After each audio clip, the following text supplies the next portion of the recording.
Bismillahirrahmanirrahim. Assalamualaikum warahmatullahi wabarakatuh. Perkenalkan, nama saya Yamul Hasani, mahasiswa S1 Pendidikan Fisika Universitas Hamzah Wadi. Di video ini, saya akan membahas tentang elastisitas. Namun sebelumnya, jangan lupa tetap tonton video ini sampai video ini berakhir, agar kamu tidak ketinggalan satu informasi apapun tentang materi ini.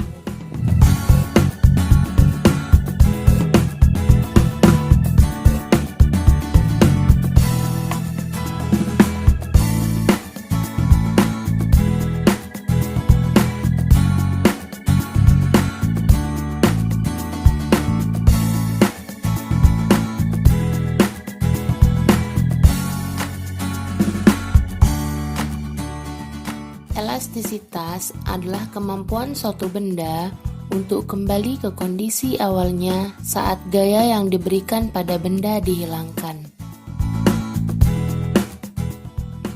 Berdasarkan sifat elastisitasnya, benda dapat dibedakan menjadi dua macam, yaitu benda elastis dan benda plastis.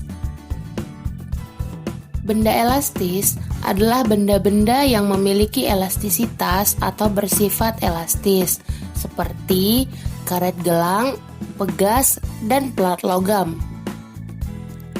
Sedangkan benda plastis adalah benda-benda yang tidak memiliki elastisitas atau tidak kembali ke bentuk awalnya. Contohnya nih, seperti tanah liat dan plastisin. Dalam kehidupan sehari-hari, tanpa sadar kamu sering banget ketemu benda-benda yang bekerja dengan konsep elastisitas. Contohnya, ada pegas motor atau pegas mobil yang biasa disebut shock, kemudian spring bed atau kasur pegas, lalu ada dinamometer dan juga ada ketapel. Pegas motor atau mobil yang biasa disebut shock digunakan pada sistem suspensi kendaraan bermotor. Tujuan adanya pegas ini adalah untuk meredam kejutan ketika sepeda motor yang dikendarai melewati permukaan jalan yang tidak rata. Ketika sepeda motor melewati jalan berlubang, gaya berat yang bekerja pada pengendara dan gaya berat motor akan menekan pegas sehingga pegas mengalami mampatan. Akibat sifat elastisitas yang dimilikinya, pegas meregang kembali setelah termampatkan. Perubahan panjang pegas ini menyebabkan pengendara merasakan ayunan. Dalam kondisi ini, pengendara akan merasa sangat nyaman ketika sedang mengendarai sepeda motor. Nah, yang kedua ada spring bed atau kasur pegas. Ketika kamu duduk atau tidur di atas kasur pegas, gaya beratmu menekan kasur. Karena mendapatkan tekanan, maka pegas kasur termampatkan. Akibat sifat elastisitasnya, kasur pegas meregang kembali. Pegas akan meregang dan termampatkan, demikian pula seterusnya. Lalu yang ketiga ada dinamometer, yaitu alat untuk mengukur gaya. Biasanya digunakan untuk menghitung besarnya gaya pada percobaan di laboratorium. Dalam dinamometer terdapat pegas. Pegas tersebut akan meregang ketika dikenai gaya luar. Nah, yang keempat ada ketapel. Contoh yang sangat sederhana dan mungkin paling sering kamu temuin adalah ketapel. Ketika hendak menembak burung dan ketapel misalnya, karet ketapel terlebih dahulu diregangkan atau diberi gaya tarik. Akibat sifat elastisitasnya, panjang karet ketapel akan kembali seperti semula setelah gaya tarik dihilangkan. Pada umumnya, setiap benda yang memiliki sifat elastis pasti juga akan memiliki sifat plastis. Misalnya, karet yang kamu rentangkan secara terus-menerus dengan gaya yang semakin kuat. Nah, apa yang akan terjadi? Mula-mula, karet akan tetap kembali ke bentuk semula apabila gaya yang diberikan tidak terlalu besar. Tapi, apabila karet direntangkan dengan gaya yang lebih kuat dan besar lagi, ada saatnya karet akan menjadi kendur. Nah, sampai di titik tertentu, karet tidak dapat kembali ke bentuk semula atau dia akan bersifat plastis. Hubungan antara gaya dengan pertambahan panjang pegas atau karet dapat dibuat ke dalam bentuk grafik seperti gambar berikut ini. Dalam grafik terdapat 4 titik, yaitu titik O, titik A, titik B, dan titik C. Coba perhatikan gambar tersebut. garis lurus OA menunjukkan bahwa gaya F akan sebanding dengan pertambahan panjang pegas atau delta L. Ketika gaya F diperbesar lagi sampai melampaui titik A, ternyata garis pada grafik sudah tidak lurus lagi. Hal ini menandakan bahwa batas linearitas pegas sudah terlampaui. Namun, pegas masih bisa kembali ke bentuk semula. Oleh karena itu, daerah yang dibatasi oleh titik O sampai B disebut daerah elastis. Apabila gaya F semakin diperbesar hingga melewati titik B, batas elastisitas sudah terlampaui. Akibatnya, setelah gaya F dihilangkan, pegas tidak bisa kembali ke bentuk semula, atau pegas akan bersifat plastis. Jika gaya F terus diperbesar sampai titik C, pegas akan patah. Itulah mengapa tidak menutup kemungkinan benda yang bersifat elastis dapat menjadi plastis atau bahkan hancur. Balik lagi ke seberapa besar gaya yang diberikan pada benda tersebut. Gaya yang menyebabkan perubahan bentuk benda akan sebanding dengan besaran yang disebut dengan tegangan. Sementara itu, hasil perubahan bentuk benda akibat tegangan disebut dengan regangan, yang berupa pertambahan panjang dari benda tersebut. Menurut Robert Hooke, perbandingan antara tegangan dan regangan suatu benda disebut dengan modulus elastisitas atau disebut dengan modulus Young. Yang secara matematis, modulus elastisitas dapat dirumuskan sebagai berikut. Modulus elastisitas sama dengan tegangan dibagi regangan. Modulus elastisitas dilambangkan dengan E besar, di mana satuannya Newton per meter persegi.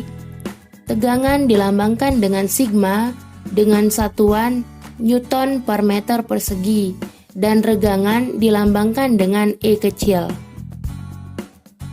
Kemudian untuk tegangan, rumusnya adalah gaya dibagi luas permukaan benda, di mana gaya dilambangkan dengan F dengan satuan Newton, dan luas permukaan benda dilambangkan dengan A besar dengan satuan meter persegi.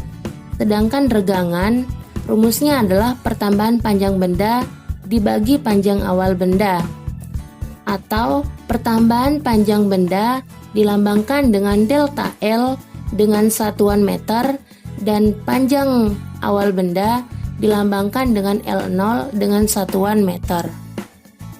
Jadi, rumus modulus elastisitas adalah F per A dibagi delta L per L0, atau E sama dengan F kali L0 dibagi A dikali delta L. Kemudian kita lanjut ke contoh soal.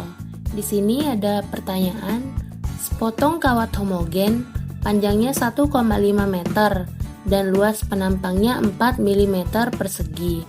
Ketika ditarik dengan gaya sebesar 120 Newton, bertambah panjang 3 mm. Modulus elastik bahan kawat tersebut adalah. Nah, kita lihat jawabannya. Di sini kita harus menulis diketahui yang sudah ada di pertanyaan. Di sini ada panjangnya 1,5 meter, jadi kita tulis L0 1,5 meter. Kemudian luas penampangnya 4 mm persegi. Kita tulis A sama dengan 4 mm persegi. Atau jika dirubah dalam bentuk meter persegi menjadi 4 kali 10 pangkat min 6 meter persegi. Selanjutnya ada gaya sebesar 120 Newton. Lalu ada pertambahan panjang atau delta L 3 mm. Kita rubah ke satuan meter menjadi 3 kali 10 pangkat min 3 meter. Nah, selanjutnya yang ditanya apa? Yang ditanya adalah modulus Young atau modulus elastisitas.